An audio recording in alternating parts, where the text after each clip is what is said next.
Hey guys, welcome back. It is Vortie here, and we got some news-ish stuff today.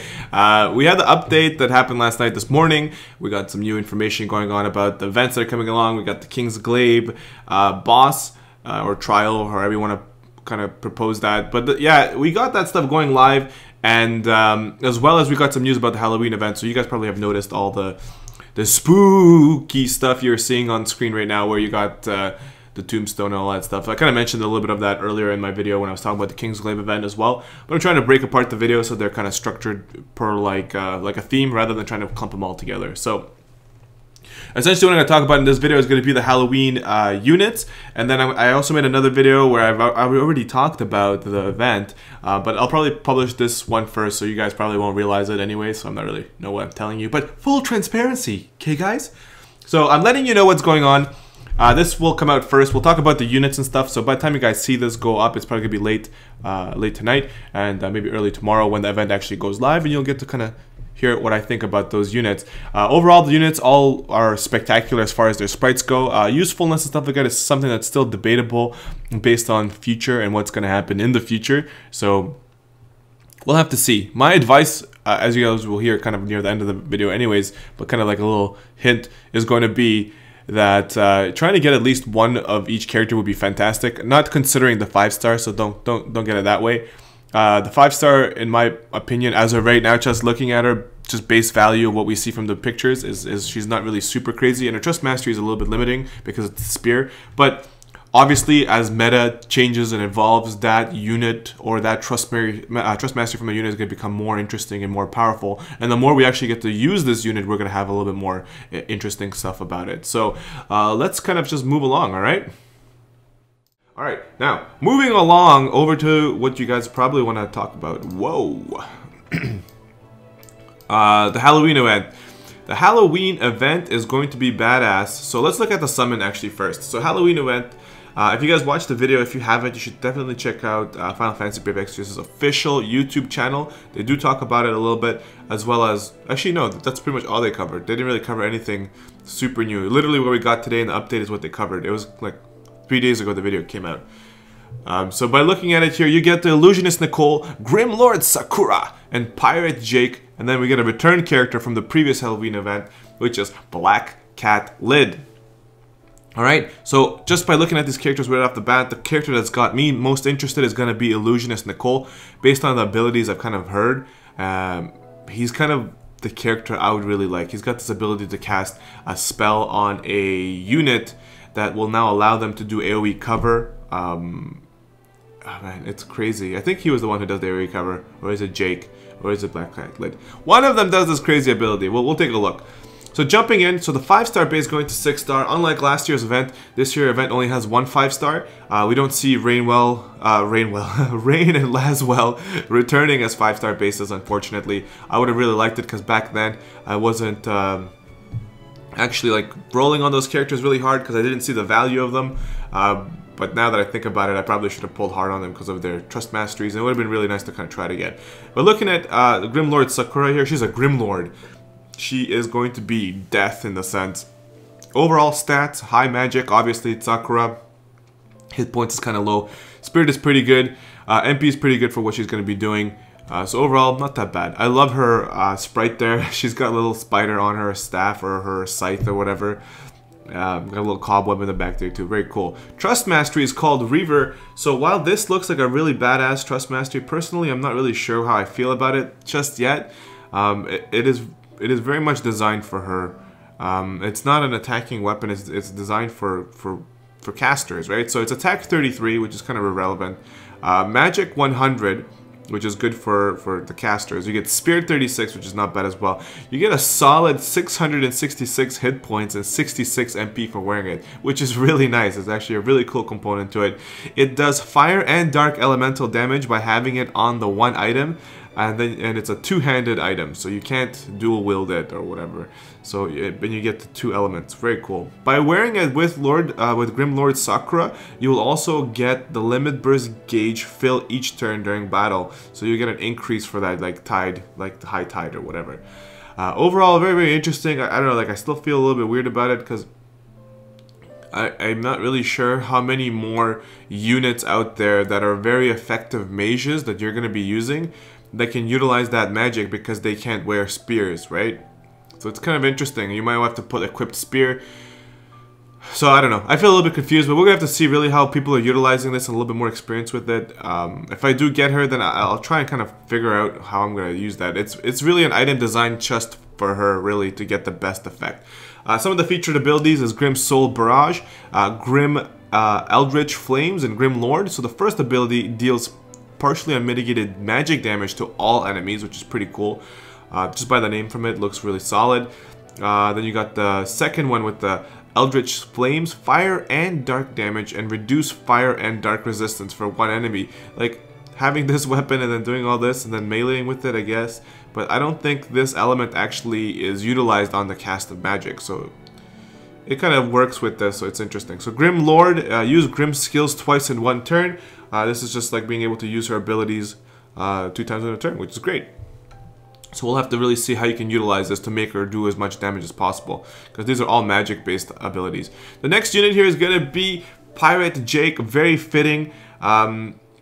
Overall, his stats are okay. He's got an attack up there in the 200s, which is really solid, but this is more in the lines with the fact that we're looking at the fact that he's got dual wield in his kit, and he's going to be utilizing either 2 guns or 2 swords.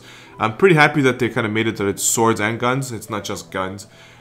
Giving him a more open weapon selection so they can actually be useful. Alright, so if he's a pirate, 5-star going to 6-star, really nice. He's got a ring called Jake's Pride Ring, it gives you defense by 20, spirit by 20, which is really solid. Enables a pirate's soul, so this I don't know what it is yet. So we're going to have to see exactly what those abilities are, but that gets enabled. It boosts hit points by 25%, increase limit burst rage fill rate, and refill burst stones every turn. So if Pirate's soul is this here, then that's great, but I'm not really sure. It doesn't say, there's no colon there to say this continues. So I'm a little bit confused. I'm sure you guys are too by looking at this. By the time this video is probably completed, the patch notes probably will be out. Then we can kind of look at that a little bit more and see really how this is. Is it a different ability, or is this the ability that belongs into it? His featured abilities, very, very piratey. He's got aye aye. He can equip 2 swords and 2 guns, as I mentioned earlier, as well as all Jake characters. He's got the cover ability where he'll just protect any female character. Most support units or healers are female characters, so he kind of jumps in front of them. By no means is he a tank, and do you really want him to jump in front of units? Not really. But if it's going to be him dying or a healer or a support unit, I'd rather the Jake just takes the hit. And that's called Avast, matey. Take damage for a select unit while guarding. And then he's got another move here, which I think is his comboing move. It's called Feed the Fishes. Damage and reduce rod resistance for an enemy. And I think, from what I heard, it was a 50% imperil, so that's pretty cool too. And the unit I'm most interested about here is my boy Nicole. So Nicole is an illusionist. Overall stats are so-so. His MP is really, really high because he's going to be marketed as more as a support unit, buffing unit. And he kind of just takes advantage. He plays with illusions, right? He's an illusionist. So it's pretty cool. He goes from 4-star to 6-star as well, which is kind of unfortunate. We're going to be battling for these 4-star units over and over again. I'm hoping to get at least one of each, and I'll be pretty happy. But I would really like to get maybe a couple of Nicole's over Jake's. Just because of the hat, like these kinds of trust masteries are just, in my opinion, like useful, because the mage characters, when you use them, when you need them, they run out of MP pretty quickly because their abilities cost a lot, and you want to make sure that they kind of stay on top of that. And some of them have useful what do you call them, limit bursts that kind of buff your party or whatever, or they deal a lot of damage. You want to make sure that you get that limit burst in there as well. So looking at his hat there, it's magical top hat, magic 25, MP 45, and then gives you refresh and auto limit, which is really, really nice. Looking at his abilities, a couple of the abilities here is Illusion Doppelganger. Enable an ally to dodge 2 physical attacks for 3 turns. Very, very, very cool move. You can't, like, I'm just thinking of anytime you get your tank that's 100% provoke, you get your tank to provoke, he's gonna get hit. You can almost guarantee that he's gonna dodge 2 physical attacks that can help reduce your damage. I can put that on there. Very cool. The next one is called Illusion Redirect. This is the move I was kind of mentioning earlier. Adds a chance of taking physical damage for all allies. It's kind of like Warrior of Light's Light in Us or Light for Us or whatever, when he'll jump in front of everyone and take damage. So Warrior of Light is kind of squish in comparison to other units like Wilhelm. So if you had Wilhelm and they cast Illusion Redirect onto him, now this unit that's so much more beefier can take damage for everyone. Obviously it's a smaller percentage, it's not going to be as high as Warrior of Light, but you can still utilize that to save your party, especially if you're already using Wilhelm. Why switch over to Warrior of Light when you could probably take advantage of that? The last one is called Master Illusionist, which makes all of his abilities just twice as sexy. You can cast his abilities twice in one turn. So obviously they're not going to stack if you cast Redirect 2 times on him. It's not going to stack. But casting Redirect and Doppelganger at the same time? Girl, are you kidding me? You're going to cast an ability where he can jump in front of the whole party. You can take damage for everyone. And on top of that, the first 2 attacks are going to be dodged? Are you serious? That's going to be like a very interesting combo. Obviously, we don't see all of his abilities just yet. But I'm just looking at these 2 abilities that are presented here for us. It just makes it a very deadly combo. Putting it on units that you know are going to be taking damage, and then also making sure that it gets redirected to your beefy units, it just makes him like he's got tons of possibilities. And I'm still kind of strapped for the ideas of what I'm going to be doing with him, but just kind of thinking for the future, he's going to be one of those units you're going to want to have at least one of them. So like, as far as the banner itself goes, I don't know how hard you want to go into it, because there's nothing really on this banner that's just like, wow, I need that Trust Mastery, because even the Grim Lords, it's not like that. I don't know what you guys are going to do about it. At least one of you would be solid. So if you didn't get Black Cat Lid before, Black Cat Lid is back. She's a tech mage. Back in the day when she came out, she was actually a 3-star unit going to like 5-star. And she was one of the most powerful units in the game. She was doing some insane damage with her abilities, and people were utilizing her, including myself, to help beat events early on because she was just that powerful. Like less so than the other units. So back then I didn't get as many 5-stars, and she was one of my most powerful units. She literally went to every single event with me before I even started recording. So it was very cool. As well, her Trust Mastery is amazing. It's called Cat Hat. MP 25, Defense 15, Magic 20, Spirit 20, and Annuls Silence. If you get multiple of her, definitely keep her separated.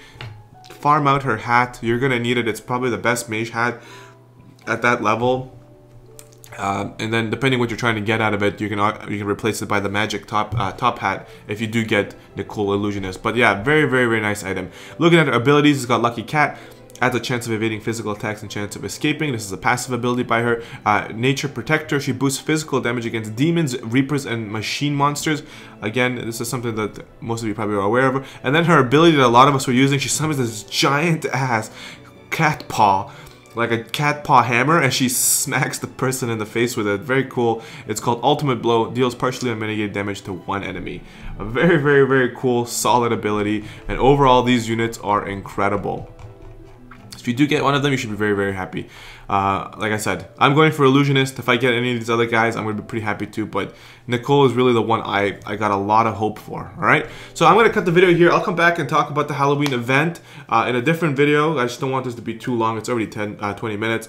So hopefully you guys enjoyed the kind of like my ideas and thoughts about the Halloween event, and as well as the fact that we're talking about the Cerebrus for Final Fantasy King Glaive. So those are going to be very, very interesting. I hope you guys are also enjoying the little touch-ups they did for the Halloween event. It's very cool. The last thing I'm going to mention here, because of the video I was kind of talking about that, the producer also said that he's going to be bringing back what do you call it, event unique units, kind of like we're seeing here for Halloween, but they're going to be doing the same thing for the winter event.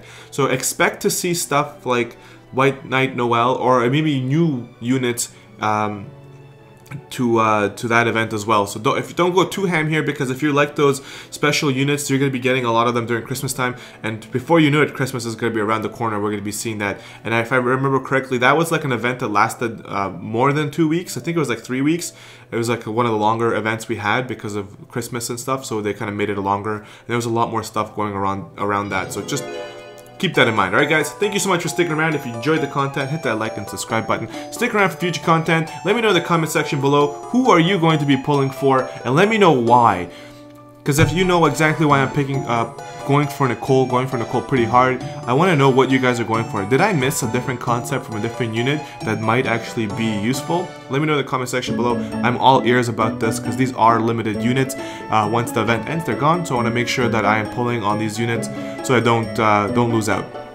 Thank you guys again. I will see you guys in the next video. This is Vortie, and I'm out of here. Peace!